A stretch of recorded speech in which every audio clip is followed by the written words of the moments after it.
Congrats. I missed when you assumed the chair. I was at a conference. Well, We just didn't want to be around to keep strong. that's no, that's not true. That's not true.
Call to order the Capital Improvement Advisory Committee meeting. The time is 6 o'clock.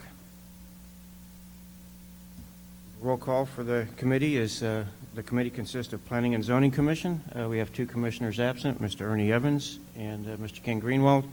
Also on the Capital Improvement Advisory Committee is our Realtor representative, Mr. Tim Brown, and we also have a ETJ representative, who's Dr. Mark Pinshorn, who's not here this evening. So next step, item 2 on our agenda, 2A, hold a public hearing, consider and file the semi-annual report for the October 1st, 2016 through March 31st, 2017, evaluating the progress of the city on achieving the capital improvements program and identifying any problems in implementing the plans or administrating the capital recovery fees.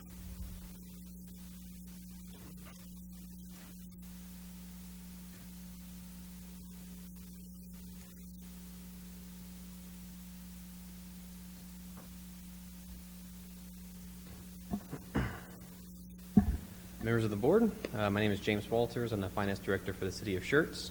I'm here presenting to you the first semi-annual report or the capital recovery impact fees from October 1st, 2016 through March 31st, 2017.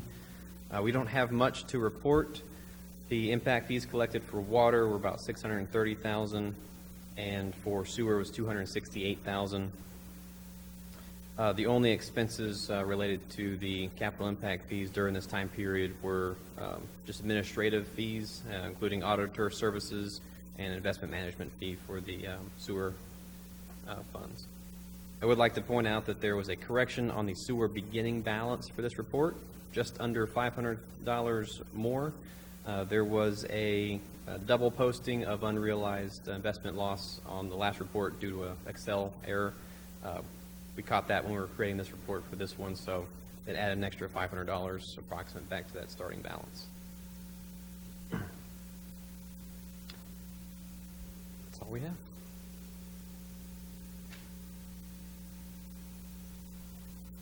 All right, we're going to open up the public hearing. Public hearing will begin at 6:02. Does anyone wish to come and address?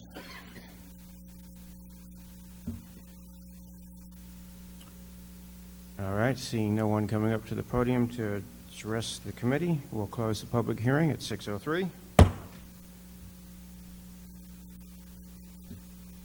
And we'll open up the discussion with commissioners. Comments, questions? Mr. Chairman, I have a question, and it's really about both of them. When I look at the one that we're discussing now, and we see $629,000 in water, $268,000 in sewer, and then when you look at the next one, it collected, or I guess the impact fee, the revenue that came in. in one case, we've got looks almost a 3-to-1, and then the other place it's 2-to-1. Is it, why the variation? Are there cases where we charge water and not sewer, or vice versa? Yes, there are cases such as that can occur. Thank you. And the certain impact fees should not be charged in certain zones of the city. I was also told there's a couple of other questions on the report, if I may answer them. The Capital One investments, so we invest about $3 million with Capital One Investment Services. They go off and buy actual treasuries and agencies on behalf of the city for those funds. They had, with the rising interest rates, they'll often sell off some of the lower yielding ones to purchase higher yielding instruments. Excuse me. When that happens, the previous securities were bought at a premium, so we paid more than what they're actually worth at the time because the interest rate was better than what we could get elsewhere. When we sell them and then purchase new investments, we have to recognize that as a loss. The investment advisors do that because in the long run, the new investments will yield more than what the current one will. But we just have to recognize an additional expense whenever we make that transition. And with that, since the water and the sewer side is the only one with Capital One investment, the investment management fee is only recognized in the sewer. So all the other investments in the city are managed by the finance department, and we don't charge additional fees for that.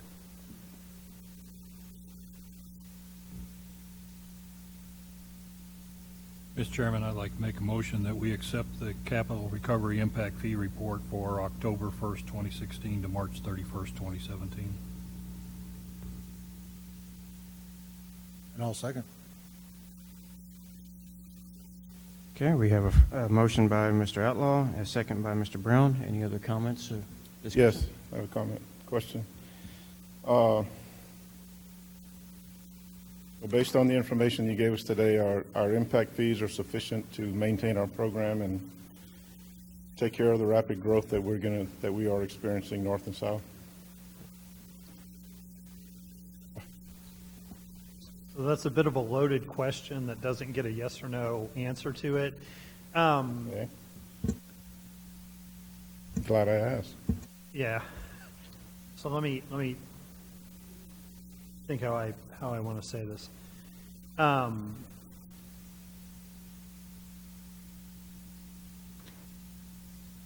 impact fees that we charge to new development are based on the study that was done that looked at a couple of different factors.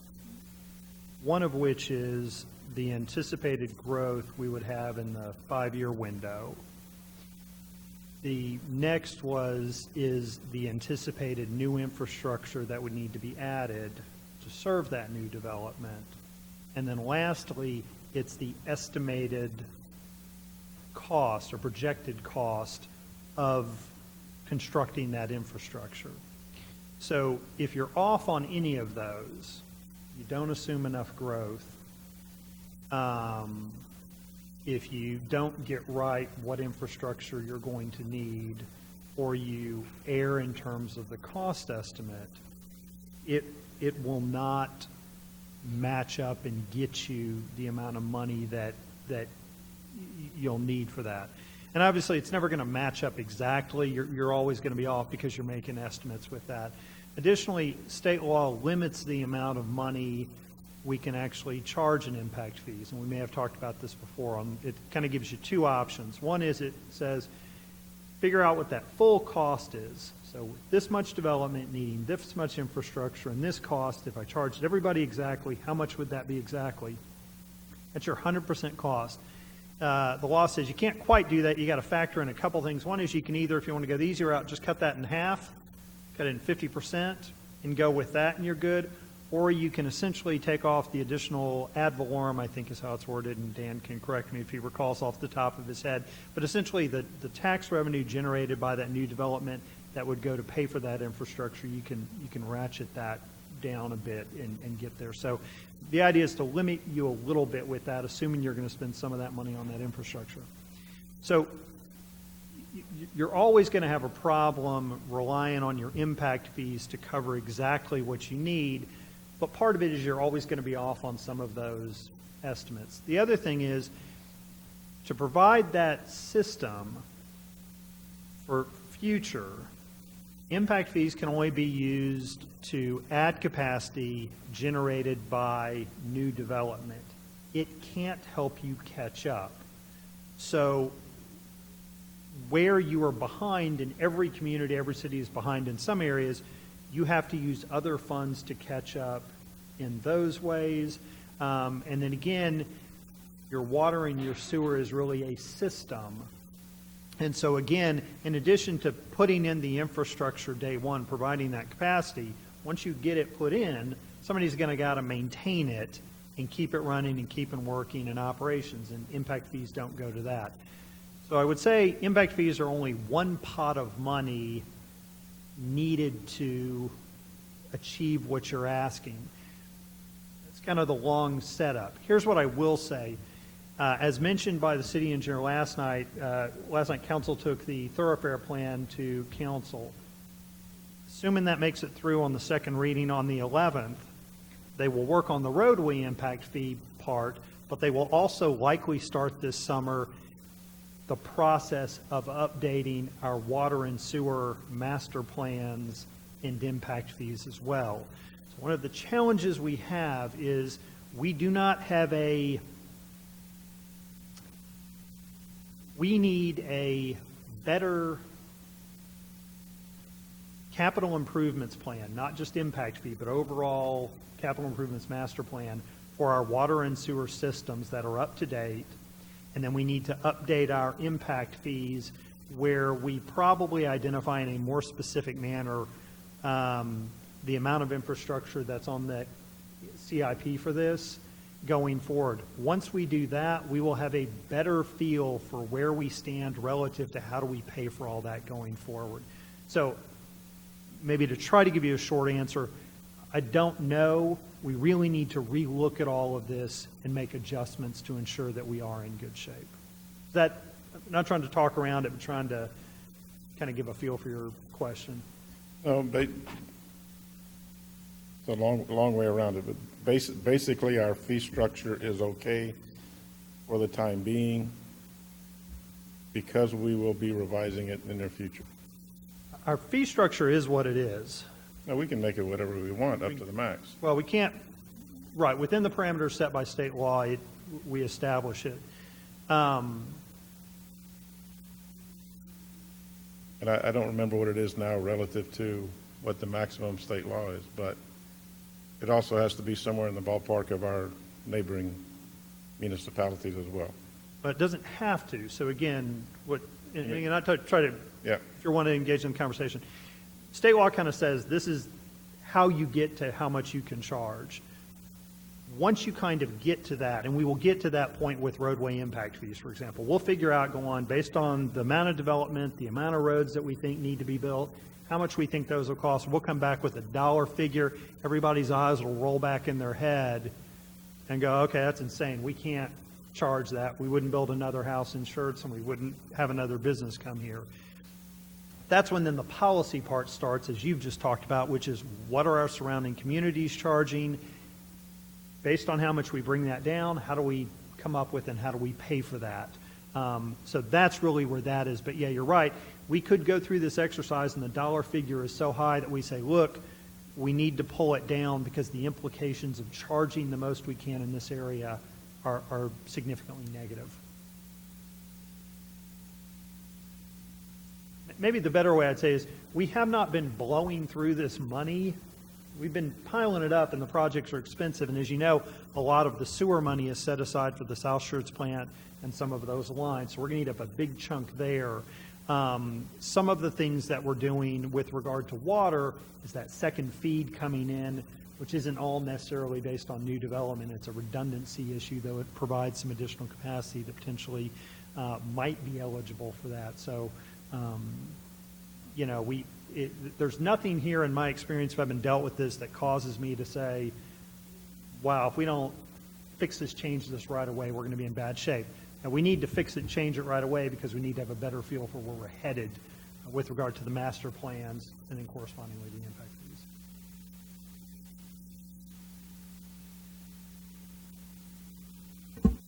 fees. The reason I asked the question, and again, we go through the little spreadsheet. It is a little spreadsheet compared to others, and we talk a little bit about the numbers. But then it says on our agenda item what we're supposed to be doing is evaluate the progress of the city on achieving the capital improvement program and identifying any problems and implementing the plans or administering the capital recovery fees. None of that was addressed in your remarks. Sure. That's why I answered. So what, in our report, what are we telling city council? The numbers all add up and the spreadsheet's fine? Yeah, what we're essentially Is covering. that all we're doing? Or should we include comments that, yeah, the plan's fine, we're administering it well, our fees are adequate, there's no problems other than what you talked about, we need to revise the plan?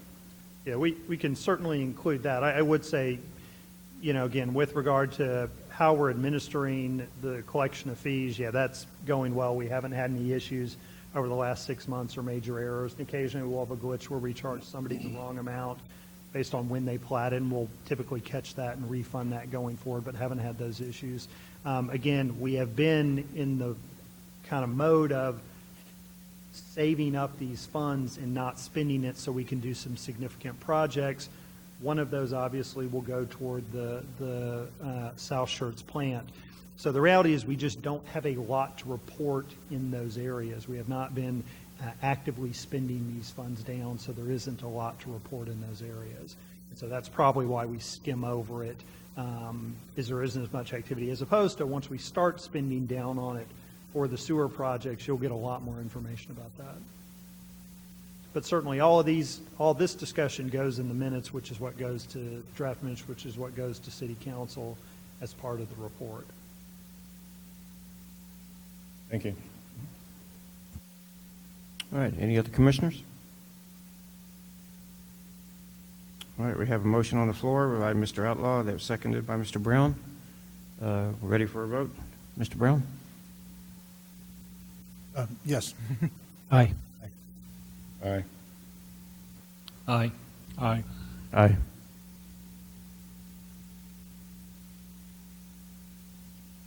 All right, with that, ask for a motion for adjournment of the Capital Improvement Advisory Committee meeting. Move to adjourn. Second? Second. Point of order very quickly, Mr. Chairman. I misunderstood. If you go back and listen to my motion, it was only approve the one, because somehow I got the idea we were doing them one at a time. Okay, so I don't know if we need to correct that. There should be only one being heard. We're only approving the one. The other one that's on there is for the previous period from April 1st through September 30th of 2016, which we approved at a previous meeting. Okay, so the one we needed to approve was the one I made the motion for, correct? Okay, thanks. All right, we have a first and a second for adjournment, so adjourn the meeting at 6:17.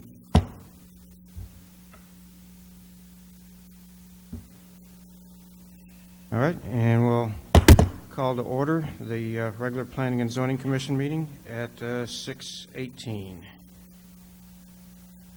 First item on the agenda is the hearing of residents. We've had nobody sign up this evening. We do have some people in the audience. Is there anything that you would like to speak on regarding our agenda this evening? All right. We'll move on to item number 3, the consent agenda. The consent agenda consisting of minutes for the June 14th, 2017, May 24th, 2017, July 13, 2016, and June 22nd, 2016 regular meetings. Do we need to separate any out for individual discussion, or do we have a motion to approve as presented?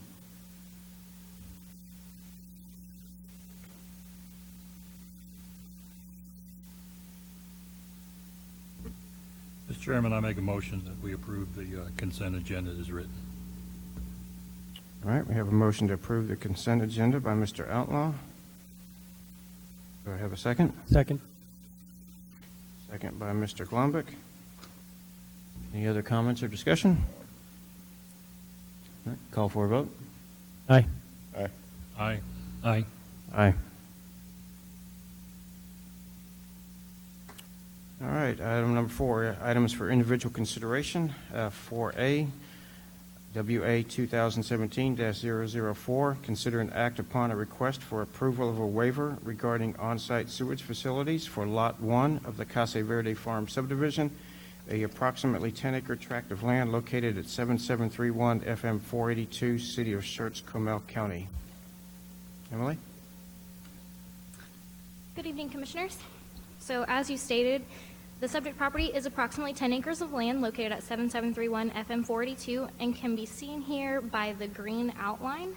So as you can see, it's currently 2 separate property IDs, and their request after the OSSF waiver is to preliminary plat these 2 properties together into one commercial lot.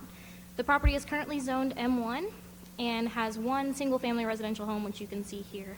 Just to get your bearings, just so you know, this is FM 482 here. So this is the waiver letter that was submitted by the property owner's professional engineer. So the applicant is seeking approval of a waiver to install a privately owned on-site sewage facility. The system would be regulated by Comal County. The site is located within the Green Valley CCN for water and the City of Schertz CCN for sewer. The request for an on-site sewer facility is due to the lengthy distance to the nearest sewer line connection and costs associated with building that line. So it's a little easier to understand using this representation. So the closest sewer connection would be a planned manhole for the future connection line serving the Comal ISD Middle School 6 project, which is approximately 2,560 feet northeast of the tract in question tonight at the intersection of FM 42 and Hubertus Road. So this is the subject property, 482 Hubertus Road, and this is that planned manhole for the Comal ISD site. The project engineer estimates that it will cost roughly $202,000 to extend the sewer line from the proposed future connection line to the subject property. And there may also be additional cost with easement acquisition, things of that nature. This waiver request has been reviewed with no objections by Public Works Engineering and the Planning Department. This slide, went the wrong way, apologize. This slide shows the memo that was provided by our city engineer, Kathy Woodley, with her recommendation of approval for the waiver. She also notes that this waiver is consistent with other waivers granted for parcels in the vicinity of the subject property to allow them the granting of the approval of an OSSF. The granting of this waiver will not have a negative impact on existing or proposed municipal infrastructure. Additionally, granting of this waiver will not be detrimental to the public health, safety, or welfare, or be injurious to other property in the area. And at this time, staff is making a recommendation of approval to this waiver, and there are representatives of the application here as well. Okay, does the applicant have a presentation or any comments they'd like to add?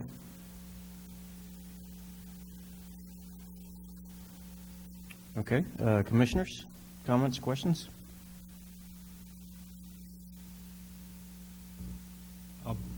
If I remember correctly, previous waivers like this also carry the requirement that they be designed for future connection to sanitary sewer. Is that a standard thing? That is a standard thing that we enforce, is that when this property,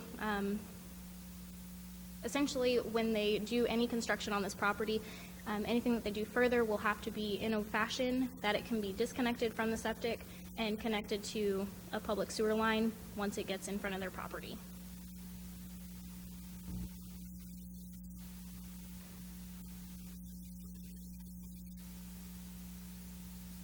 Anybody else? All right, we'll entertain a motion.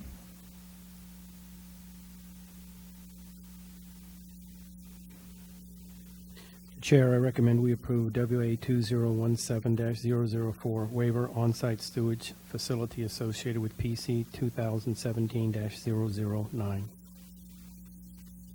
Okay, a motion by Mr. Glombeck. Do I have a second?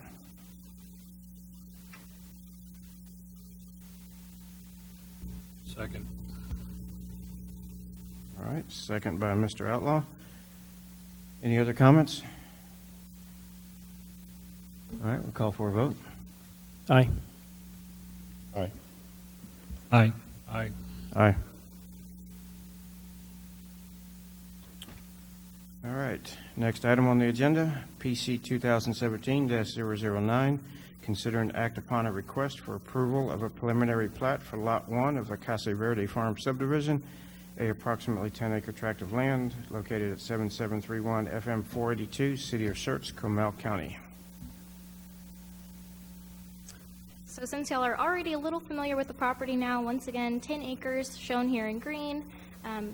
Two properties currently trying to combine into one buildable commercial lot, currently zoned manufacturing light. The proposed lot has frontage on FM 482, and the applicant has submitted a tree affidavit which indicates that the site does contain protected and heritage trees. However, none will be removed or damaged with this plat. The site is currently serviced by Green Valley, CPS, AT&T, and Time Warner Cable. With the Green Valley service, it's through a 6-inch water line. The site is not currently serviced by a public wastewater system, and y'all just granted the approval to allow for the use of an on-site system. The applicant is responsible for all drainage associated with the subject property and for compliance with the stormwater regulations. The city engineer has reviewed and approved the preliminary drainage report that was reviewed with this plat. Sidewalks are required along FM 42 for the length of the subdivision and will be designed to meet the City of Schertz specifications. These sidewalks are to be installed with the development of the lot that's being created. The master thoroughfare plan designates FM 42 as a principal arterial consisting of 120 feet of right-of-way. Currently, FM 42 is 60 feet. That's why you can see a 30-foot wide TxDOT right-of-way dedication along the property, the entire frontage. The proposed preliminary plat is consistent with the application's requirements for the property, and staff is making a recommendation of approval of the preliminary plat. Okay, commissioners?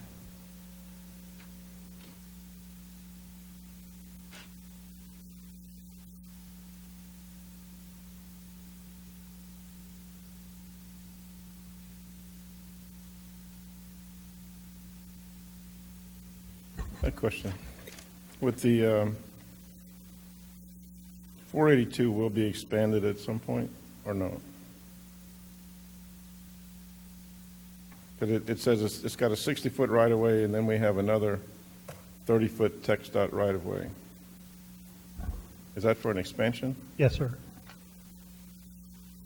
I'm wondering, should we build sidewalks on this property prior to knowing what the design of the new highway is going to be? What's the risk of these sidewalks being built and then 10 years from now being bulldozed up for the highway expansion? So again, typically we build the sidewalks 1 foot inside the right-of-way line where you're not as likely to damage them going forward. But certainly the commission could waive that requirement if you wanted. And we did that often. We did that often on 3009, you'll recall. We didn't require sidewalks, so certainly the commission could indicate no sidewalks if you wanted. Is there a way to escrow the money for future use? Do we have a means of doing that? We have a way to escrow the money, but I don't know that we'd ever use it. It doesn't seem to me useful to sit on their cash. You know, they're out the money either way, and there's no sidewalk there for anybody to use who needs to. To me, that's the worst of all options.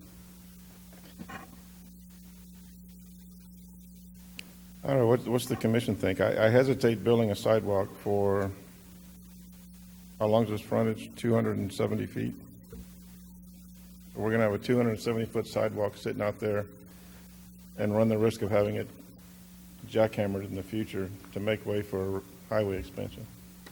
Well, Mr. James, if, it's kind of a TxDOT question, but if we have a sidewalk in place and TxDOT removes that sidewalk to widen the highway, is it their policy then to rebuild that sidewalk in the new location? I bet To be not. honest, I don't know. Normally what they do when they build a road now is they make provision for sidewalks. And that's what you'll see on 1103, and that's what you'll see on FM 1518. So I don't know if it's their policy to replace, but their practice now is when they come in and improve a road, it's not just about the cars, it's about the people. So it's the bike lanes, hike and bike trails, sidewalks.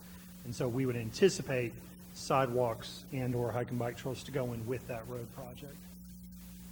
So, Mr. James, I have a question. If we relieve them of this responsibility and TxDOT doesn't do it, then who has that responsibility? Nobody.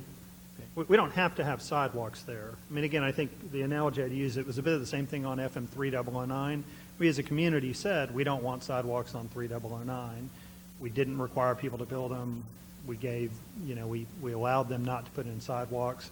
And up until Until it got so built up that it was a safety hazard to walk up that street. I would argue it was always a safety. You never want somebody walking in the grass in a drainage ditch by the road. Inherently, to me, that seems to be a safety issue one way or the other, I would say. But so we don't have to have sidewalks, and there's nothing to say that, we don't have to.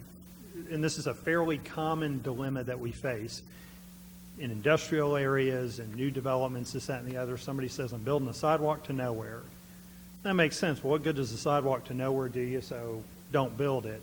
And then we look up and we waived it for the next guy. And then finally somebody says, I'd be curious if we hadn't waived it, and we go back and look and go, well, we would have had 2/3 of the sidewalk in up and down the road. I mean, that's the inherent dilemma is if you don't require it ever, then you sort of do what you do. And keep in mind the cost of the sidewalk project for 3009, and that doesn't get us all the way. It doesn't get us quite all the way from 78 to 35 both sides, even where there were sidewalks, was over $3 million. So you then get this big dollar item. The sidewalk is not a condition of the plat. The sidewalk will come with development, is that correct? Okay. And then the reality, as the commissioner points out, the reality is that they will spend their money to put the sidewalk in, and it may sit there for years and not go anywhere. But as Mr. James pointed out, we've made that mistake in the past, and then the burden falls back on the taxpayers. Yeah.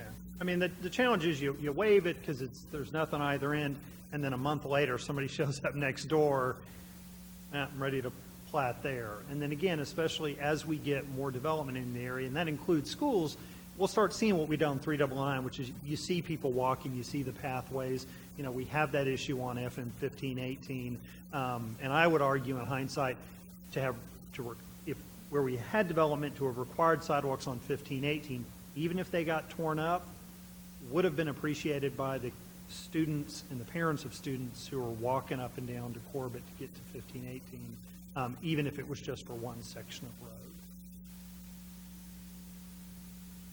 So the current zoning on that property is M1. Under the comprehensive land use plan, that falls under the area that we have designated as rural agricultural, or?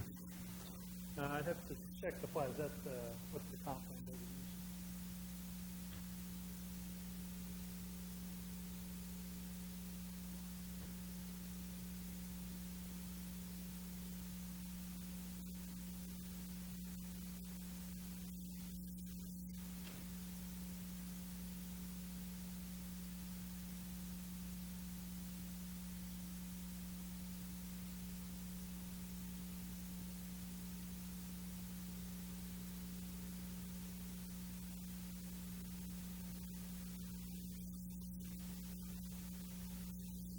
So it looks like they're in the agricultural conservation. So based on the comprehensive land use plan, we're currently, as it sits today, planning to keep that area more rural and agricultural, and thus much lower density. That's so correct. for commissioners, as we're looking at this and considering it, that may play a role into just how badly these sidewalks might or might not be needed.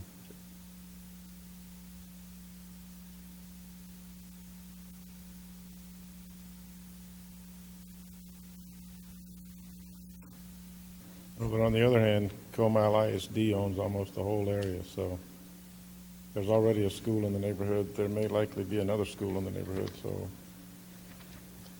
sidewalks may be beneficial. Did this,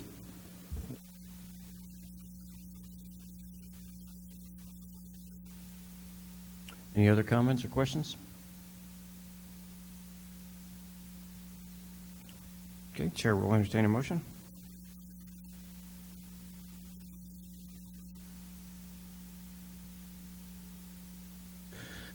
I move that we approve PC 2017-009, Casa Verde Farm Subdivision Preliminary Plat as presented. I second. Okay, we have a motion by Mr. Broad, second by Mr. Glombeck. Any other comments or questions from the commissioners? There being none, a call for a vote. Aye. Aye. Aye. Aye. Aye. Okay, next item on the agenda, workshops discussion, 5A, public hearing, workshop, and discussion regarding notification signs for zoning cases.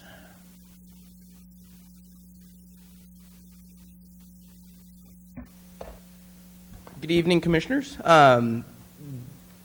This workshop is going to be a kind of part two to the first workshop that we had on zoning signs that was requested for the benefit of the new folks. I don't remember if Commissioner Notwell was here for that one. I know Commissioner Ray was not.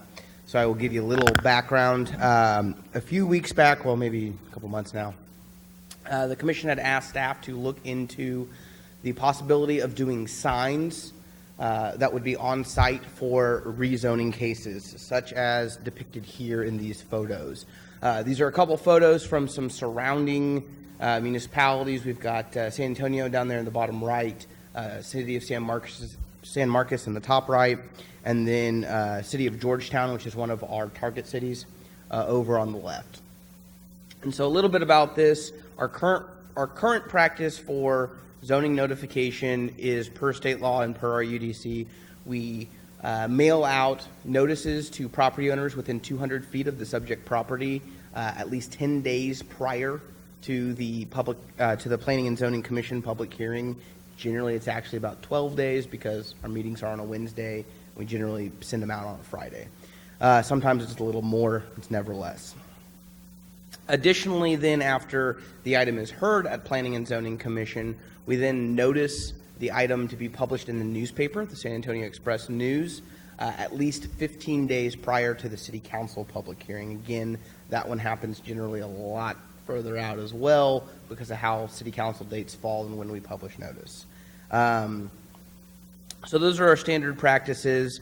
Some items that other cities around us do are placing signs physically on the property, whether that be through a applicant provided sign or a city provided sign, and we'll kind of go through a little bit of that. There's some pros and cons to this. So this is an above and beyond legal notification requirement. So some of the pros obviously are folks driving by, folks walking by, see that there is something going on. As you can see from these signs, generally there is never enough information on these to actually tell you what's happening, and it's always check out the internet or give us a call for more information. Much like the mail notices that we send, which basically just state what the change is and that there's a public hearing that they're invited to, and oftentimes don't have a lot of information, we generally don't get a whole lot of people following up with that as well, and so we've started pushing items out to our website in attempts to try to outreach more folks to get that information out there. But there is a portion of this that is residents need to kind of contact us for information to understand what's going on, but certainly the signs do serve a point to provide that visual passing by. Most of the ones that you're seeing here, and I'll go over some sizes next, are either 18 by 24 inches or 24 by 36 inches. So some things that other cities do, and again, we'll focus here on some directives that we were given back to look at some costs and sizes and things like that. So some of the other cities that do signs, here's some sizes. So Pflugerville does 18 inches by 30. San Marcos does 18 inches by 24. New Braunfels also 18 by 24. And also to give you an idea of what that is, the political signs generally are about that size. And these also are all the corrugated plastic. It's a good all-weather material, and they are disposable. They're not overly expensive, but we'll get into that here in just a minute. So New Braunfels also uses the 18 by 24. Georgetown uses the 24 by 36. So some costs and fees. In Pflugerville, the fee for the sign is included in the zoning application cost. So they've built their fee structure to encapsulate that cost. San Marcos does not charge a fee, nor have they built it in. They just eat that cost as a city, is our understanding. New Braunfels charges $15 per sign. And then Georgetown, the fees are also included in the application. And I will comment that there are more regulations to location, spacing, content that are written into codes for these different cities. We did cover that last time, and I'll kind of loop back around to a little bit here at the end on that. But wanted to let you know, as you see that there's $15 per sign, there is a mandated amount of signs that they have to have. Additionally, we looked at posting and removing of signs. And so in Pflugerville, the city staff does both the posting and the removal of the sign. San Marcos is the same. New Braunfels furnishes the sign, but the applicant is responsible for posting the sign and then taking it down at the end. The same in Georgetown. Georgetown furnishes a sign, the applicant is responsible for posting and removing, and Georgetown actually also marks on a map specific locations that the sign has to be. Finally, costs. So there are some estimated sign costs in here. So again, the two-sided corrugated plastic, the 18 by 24 is going to run from about $15 to $18 per sign, and that's for a two-sided sign, including the little stand to stick it in the ground. The 24 by 36 sign is about double that, $30 to $35 is what we have figured out. And again, that's also with a mounting mechanism. The funny thing on the bigger sign for the 24 by 36 is the kind of standard little H-frame stake does not work on those very well, or you have to use two, and that still doesn't work great. So again, as I go back here, Georgetown, has wooden stakes that they use roofing nails on to mount. So it's an option. There's a number of ways to kind of accomplish this. And theirs also looks only to be one-sided. I don't know if they've, based on where they put that stake, I doubt there's something on the back side. I did look at one-sided signs also. They're about, not dramatically cheaper, maybe 30% cheaper for just a one-sided sign. I mean, I think you get the big cost on the plastic. So part of this also is a staff recommendation looking at this. Staff is kind of neutral on this one. We're going to defer to the commission to provide us guidance. There are a number of factors that I'd like to take into account. So compliance is always an item of concern when it comes to zoning signs. So it gets put up, and then how do we maintain it being up, or do we not maintain? Most of the cities, well, all of the cities that we have contacted do not have a continuing compliance requirement that says every day we're going to drive by, we've got to check it, and if it's not up, your public hearing's called off. It causes issues to do that because potentially proponents against the zoning case will go out there and possibly vandalize or remove it, things like that. So the way that most of them do it is, you know, if it's the city that's setting it, the city sets it, takes a photo of it. The other folks require generally a photo to be taken or an affidavit signed saying that it was set. Sometimes they'll do random inspections on it. You know, if they drive by and it's just knocked over, they'll set it back up or have the applicant go set it back up. If it's stolen, they generally are not replaced because of the possible implications that it has to that and the lack of control over something like that. Staff feels that if you are going to make this selection and advise us to start working on a proposal to City Council and a UDC amendment for this item to allow for zoning signs, that we don't have a continued compliance requirement, because again, it will cause a lot of issues. It's also an incredible amount of time from staff that would take to do that. We are already kind of busting at the seams right now based on our staff time. I don't know that we have the time as it exists today to do that kind of continued compliance. Additionally, some items to keep in mind, they are beneficial in the fact that if we can at least get one person that sees it, then I think the sign has done its job. One person that may not be within that 200-foot notice, or that isn't in an HOA, doesn't hear about it kind of going on, because again, there are zoning cases that definitely impact people beyond that 200-foot buffer, and staff acknowledges that. Additionally, if we do go forward with this, keep in mind that there's also a fair amount of staff time that it will take to write this up and process this. And so that goes into our next portion, which is if the commission does choose to do signs, I do have a way of implementation that staff is suggesting.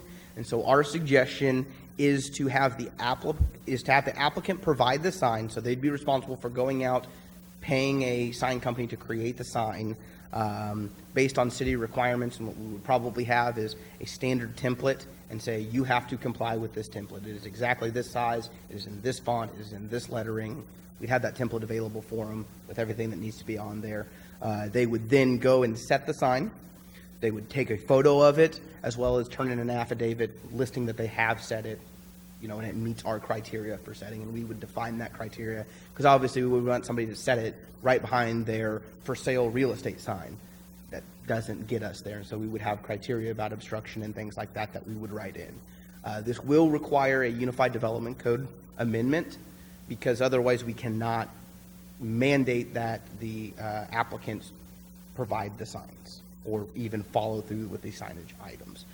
There will be an amount of staff time that it takes to write that up, work with legal, get through that. Just be aware of that.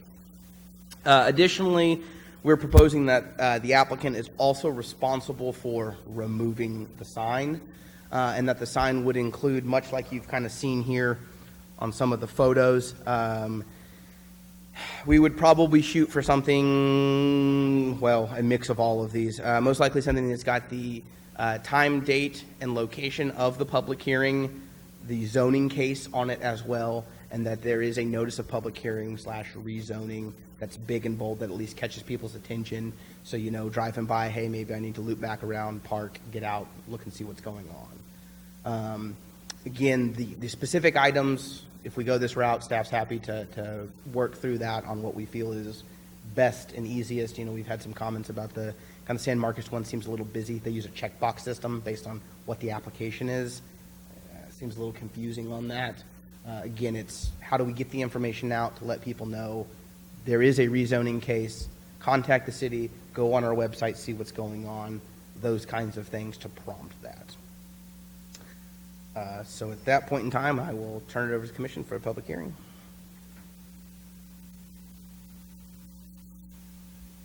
All right, we'll open the public hearing at 6:46.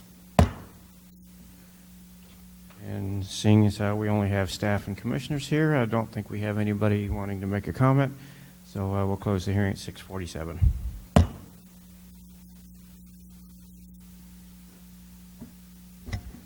All right, commissioners, I guess I'll make a quick comment on this. I'm the one that brought this forward a few months ago, and it came about from the rezoning cases last summer on the apartment complexes. And, from my part, the reasoning behind it is to try to create more openness and transparency. Again, as Mr. Cox mentioned, that this is the notification only requires a 200-foot notification. But some rezoning cases, such as those apartments, have an impact that far exceeds that 200-foot zone. And this is a way to get people the opportunity to be aware of it and to be able to participate in the process. I certainly support the idea that this is not something that is contingent on it moving forward. If something happens to the sign, then something happens to the sign. But at least we have it put up there on a one-time basis to give the community an opportunity to learn a little bit more about what's going on and what's happening in our city. And I would prefer to keep it as simple as possible for staff's effort as well. And so with that, any other comments from the commissioners? Hey, Bryce, a quick question. So you're not looking at charging any kind of fee?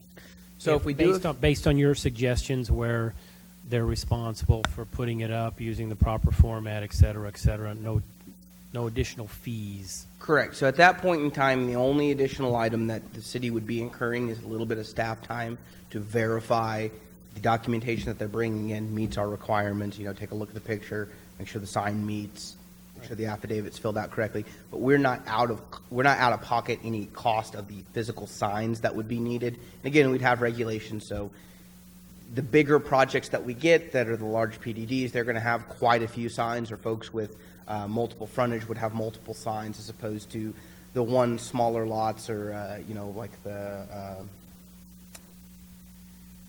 rezoning case we heard at last meeting for Autumn Winds. They would have at least two signs, one on 3009, one on Ashley Oaks. That kind of thing. We would have regulations that dictate what those are. We would probably build that based on an analysis of the research that we've done and the codes from the cities that we know that do these. When you guys went out and got the information from the other cities, and I'm sure you talked, were you able to ask any questions as to how is this working for you? Those of you that make sure that the applicant is responsible for it, are you spending a lot of your time following up with it or not, We did, and we got a mix of answers. Okay. Which is kind of interesting item. And we had a lot of staff discussion on this one as well about possible concerns that we have. This is unfortunately, I think this is one that will get criticism either direction we go. So by not having the signs, we get criticism for having the signs. By having the signs, we get criticism for them falling down, them not being there, them not providing enough information, much like we do on our current noticing.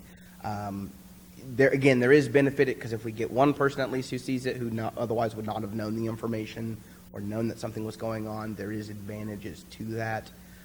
Most of the cities, surprisingly enough, said generally they don't have compliance issues with people knocking them down or them disappearing. Some of them kind of gave some off answers that were basically like, well, if it got taken down, we'd just report that to code enforcement. Well, that isn't going to get you anywhere. It's kind of an interesting answer. The same as removing them. It was, well, if they're not removed, we send them to code enforcement. It just kind of seems awkward and an extra effort. There were some cities that had, and I'm trying to remember, maybe it was Georgetown, that had very stringent requirements and had commented that they have delayed public hearings due to that. I will say we've had some conversations with our attorney on this one before about noticing requirements and doing different things for different people. So, for example, if we had a large case that we know is going to affect more people, we can't increase our boundary requirement for noticing, because we need to treat everybody exactly the same. And so we would say, and we would follow whatever our ordinance was, and if our ordinance says the requirement is that it is posted X days prior to the meeting, that would be the requirement. And again, we would have to work through what the language would be to kind of work through that, because it gets a little difficult and we get some fuzzy language that's open to interpretation. We try not to do that with noticing, so it's very clear cut. So Bryce, if I could chime in. Yes. On any cities that delay that, is that something they have written in their code? Because I would never advise y'all to delay a public hearing where notifications were sent and publication was done, because this is additional. Yeah, this is above and beyond. I mean, it's another. I am not sure. It was a little shocking that we kind of heard that one and we didn't pry too much into it. Again, the recommendation that staff has on this one is we would have something on an ordinance that they're responsible for putting it up, and once it's up, that meets the requirement because it's above and beyond. We shifted to doing this in Abilene, and it was done by staff, and the city provided the signs, and they rolled the cost into the application. And we had no issues, but, Abilene's in the middle of nowhere. It's 120,000 people, and there's just probably not the rapid development that Schertz has. So and for 120,000 people, their staff was no larger than yours. But, it might have just been indicative of the amount of development. But they were like the San Antonio sign is what ours were like, so. So for what it's worth, in the city of McKinney, there was an ordinance requirement. The city passed an ordinance requiring zoning notification signs. And if I recall, again, the way the ordinance up there worked is we had a template sign. The city stipulated the requirements for what the sign looked like. We sent those requirements to a couple local sign companies. And so when you had zoning cases, the property owner would typically go to one of those sign companies and they'd sell them a sign that met. The applicant was required to go put it up. And again, we had distance requirements. Depending on how much frontage you had on the road, you had to have a sign every 500 feet or something like that. And that sign had to be posted, 10 days or something prior to the public hearing. The applicant would provide an affidavit. If the applicant failed to provide an affidavit to demonstrate that the sign was up, then our practice was the public hearing could not be held, much the same way as if we failed to mail out property owners' notices on a zoning case. As a slightly different take to what Bryce said, to avoid the issue of signs coming down or not, I think there was also a requirement that upon notice from staff that a sign was down or missing, the applicant had 48 hours to write the sign or put it back up. Don't recall we ever had a problem with that. It just let us avoid the issue of a sign coming down right after it went up and then not going back up. But yeah, there were issues with developers not getting signs up and not being able to move forward on the schedule that they had wanted.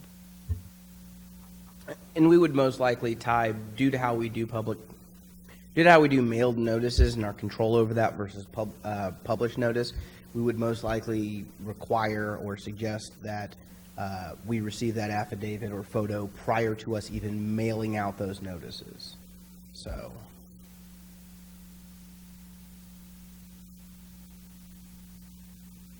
No, that would be a good way then to prevent cancellation of a public hearing. If they didn't fulfill the requirements in order to schedule the public hearing, then we're not canceling a public hearing.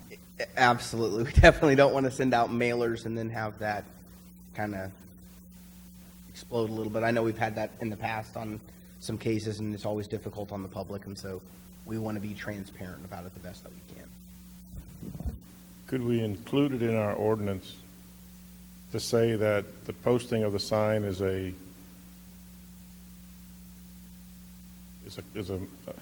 courtesy to the citizens to further information and public involvement, but it will have no effect on the formal notification process, and therefore it won't delay a public hearing? I think the problem with that, I don't know if we need a code. Commissioner, if I may, is then we don't have a requirement to post signs. I mean, essentially, then every developer would look at that and go, yeah, okay, I'm not posting a sign, is a bit of the challenge.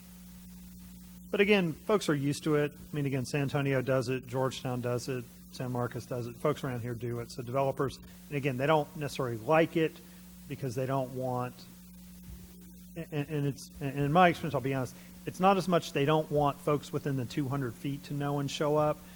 They just don't feel necessarily the input of someone who happens to drive back past on occasion is germane to the zoning case.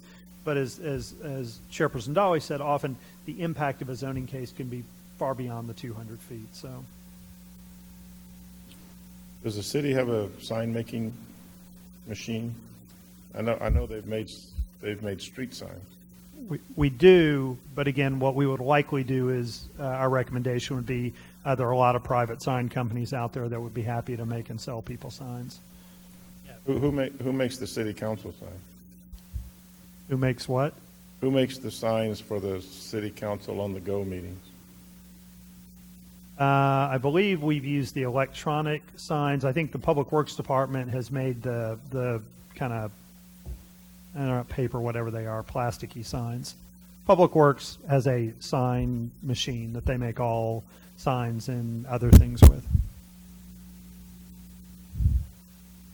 And also, if the concern is about the cost of the sign, I will say our fee schedule for rezoning ranges between $650, which is 0 to 2 acres, all the way up to, I believe, $4,000, which is the, I believe, 50 and 50-plus acres.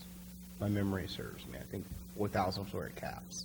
And I'll add to that, if we're looking at a multiple acre rezoning case, you're probably looking at a multi-million-dollar project, and a $20 sign is Nothing. irrelevant. I think my biggest concern will be standardization of the sign, and definitely that the city provides a template with the city of Schertz seal, and all they really have to do is just put in that information, case, contact, and put the Schertz website on there, and boom, that's it. You know, one of the things we've heard up here a lot as commissioners is, you know, this is the first time I heard about it or things like that, and this will. I don't know if it's going to fix it. They may come in here, still not know anything, and ask questions here, but, you know, that's the price of a democracy, and we just need to make sure that we don't, you know, make this a burden to you. I don't think it's going to be too much of a burden to the applicant, as long as we provide them the standard sign, go here, get a you know, I don't know if we can work a standard price, but they can go to 2 or 3 different sign makers and figure out which sign they like, given our template. And then when you get the occasional, well, that sign is not taken down, it'll just, city staff member on the way home, no, can't do that. Well, I have a couple of questions and a couple of suggestions. Number one, I've heard during the discussion that the state has kind of set the requirements and the process for rezoning. And we've talked about it before, where it's the public notice is 200 feet radius, and the requirement for a sign would be above and beyond. Then my first question might fall back to legal counsel is, how have these other cities then been successful in requiring that these signs be posted? Are we not overstepping by doing this? I don't think you're overstepping, and like I said, you know, my familiarity is with the city posting the signs, and so if the city's in control of it, the city knows when they put it up, and the city takes it down, and the city bore the cost. You know, it's my experience. So I think when you give that control over to the applicant, it's less work for the city, but then you get more uncertainty as to compliance. And so when you say making it a requirement, I do think it's easier when it's a requirement if the city is the one posting the sign and taking it down. But again, every city is different. Yeah. I haven't spoken to cities where they have the applicant do it, so Okay. Bryce might have more information on that. All right, thank you.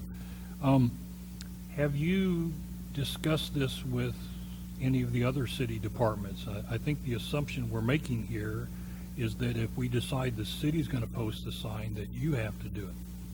Have we talked with the city manager or any of the other department heads? You know, I'm sure nobody would be happy about it, but we have people traversing this city on a daily basis as part of their duties. And it would seem to me that a simple request to, on your way to, you know, lower southwestern Schertz, stop here and stick this sign in the ground, I don't know would be unreasonable. Have you had any of those kinds of discussions? So Lisa and I have talked about this as far as building inspection staff, because those are folks who are out and about. I will comment that right now, they physically do not have time. In fact, we are so busy. Staff can manage it. We do how many zoning cases a year, Bryce? Yeah. How many zoning cases a year? Ballpark, how many zoning? 8. So it's easy. Staff has time to go out and post the signs if that's the route we want to go. Well, that was my question, you know, and I realize that all the departments are understaffed and overworked. But you know, if they're going that way anyway, okay. Our sign ordinance, are we going to have, you know, we don't allow, the builder can't put up his house for sale sign, and yet this will be okay? So there's an exemption for government signs. Okay. And we would consider this a government sign. Now, here we are, the suggestions. Number one, I think this is a great idea because, as we've seen a couple of times, yes, you send the notices out to those few folks that live right around it, but this is something that affects the entire neighborhood for the entire region. So I think it's a great idea that we get this out there to notify other people that something is going on. My first comment is that having bought signs, campaign signs, the more you buy, the cheaper they are. And my suggestion would be that the city have the sign made, and if need be, you sell them to the applicant. If you don't want to give it to them, you sell it to them. But you know, for an applicant to have to go to a sign maker and say, I need 4 signs, or I need 2 signs, that's one suggestion. The other one is both a suggestion and a question. Could we not come up, you know, I see the exemplar signs here, and there's a lot of information on them. But if we're conscientious about putting this information on the website and making it easy to find on the website, could we not just come up with a generic sign that says, hey, everybody, there's a zoning / something change involving this piece of property. For more information, go to the website. And do we really have to have the zoning case number and phone numbers? And could we not come up with a generic sign that we could post and direct people to the website? As you say, there's 8 of them right now. So, you know, depending on how those are listed on the website, if I'm interested in something going on at 3009 and 35, I'd look, you know, identify it that way. Is it? Yeah, with you on that, because, I mean, sure, put the case number on there, put the phone number, but, you know, if I see a phone, the first thing I'm going to do is I'm going to call you. So put the website down, and then they can pull the information that they need. People that are interested are going to pull that information, and then they can look at the website. Maybe it'll be answered. If not, then they can go ahead and call. I mean, that's... So that said, you know, I guess part of what I don't know if we want to resolve this or just, you know, send them back to the drawing board. You know, I have my ideas, but the bottom line is you're the folks that have to make the program work. And I suppose rather than me sitting up here telling you the nitty-gritty of how to do it, maybe I'd rather see you come back to us with, I'd like to pursue this. I think it's something the city should really look to do, and maybe the next step would be for you guys to put some kind of preliminary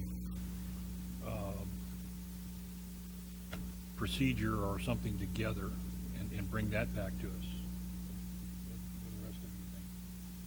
I guess, first of all, let me ask Mr. Ray there. He's been quiet down there on the end, if you have any comments or questions. My only concern is if all we're putting up is a website and we're not telling them when that's going to happen, they go to the website the day after the meeting, and what have we accomplished? I would say that, so we do have multiple zoning cases at times that occur, and so I think it's important for us to distinguish case number, and I think it is important to distinguish a date and time for the meeting. Yeah, definitely. That is a standardized item for our legal notice.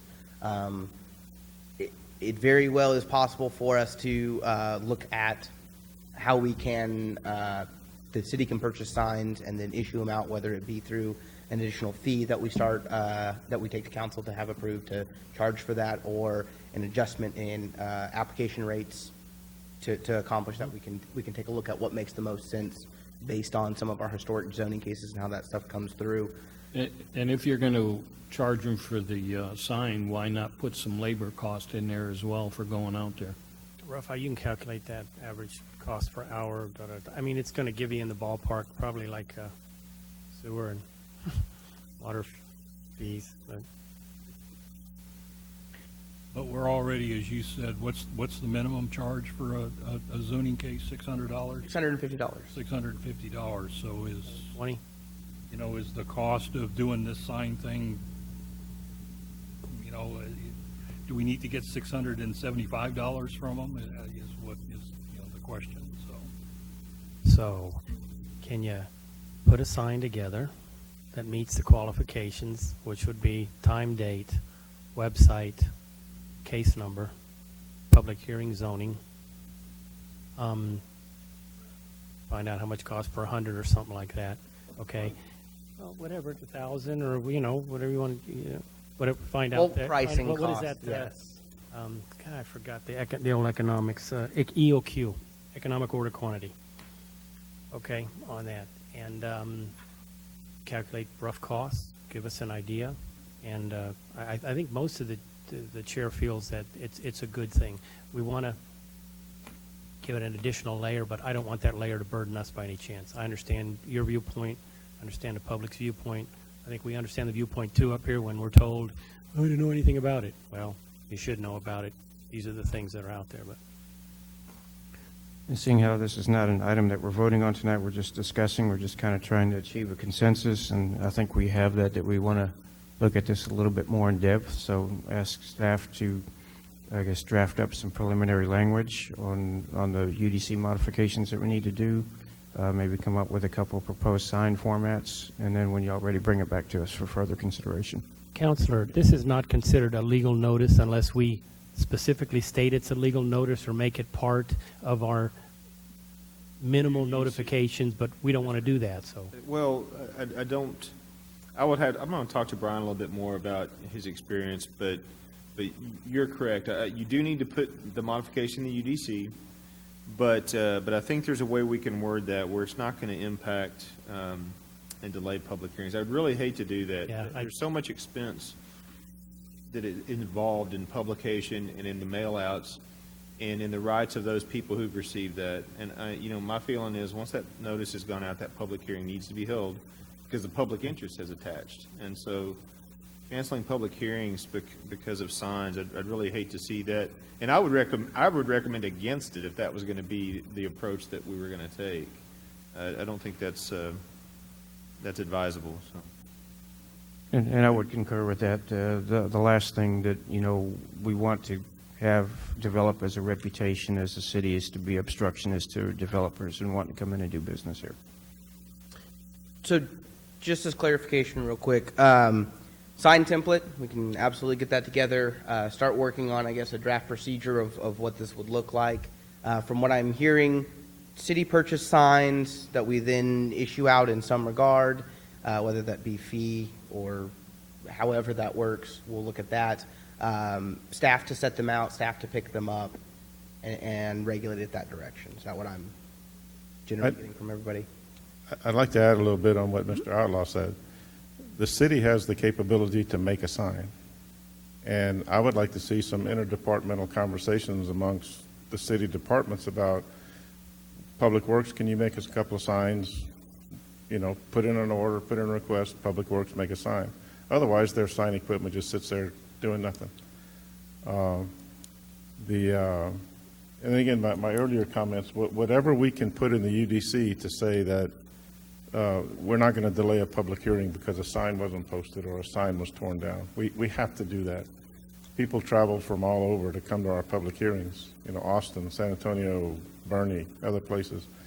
We can't delay a public hearing just because of a sign didn't come up. But in the same vein, I think the consensus is we should try this out and put the signs up to get more public input and public interest. And no continued compliance.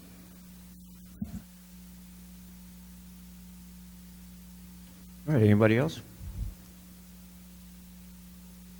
All right, I guess that's it for that item. Next item on the agenda, requests and announcements. Request by commissioners to place items on a future agenda.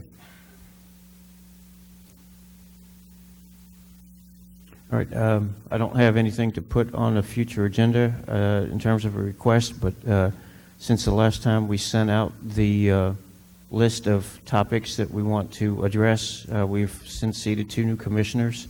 So just ask staff to send out that list of upcoming topics back out to everybody one more time so the new commissioners can know what we've talked about in the past and what we're going to be talking about in the future. Any announcements by commissioners, city community events attended or going to attend? Mr. Chairman, I'd just like you to know that I will not be present for the meeting on July 12th. I'll be out of town on a trip with my wife and grandson. Thank you. Okay, announcements by staff? Yes, the APA Texas dates for this year are the 1st through the 3rd of November, and it will be in Frisco. So everyone, please write that down, because I know we have mentioned it at multiple meetings, and as we get even closer, we will be working on reservations and travel arrangements and all of those items as we get closer for those items and they open registration for that conference.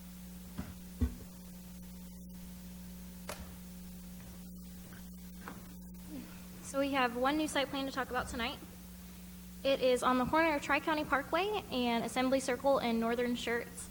So this is the existing, there's an existing building here that's 69,951 square feet. This is part of the Nabisco subdivision, specifically Lot 30, Block 5. The existing building is partial warehouse, partial office, and the expansion that they're requesting is 21,850 square feet, which you can see here.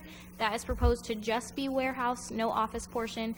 With that warehouse expansion, they are required to add additional parking, which they're showing in this area, and then they're also requesting, they have existing trailer parking here, and they're requesting to add additional. Okay, with that, look for a motion for adjournment. So be it. Meeting adjourned, 7:15.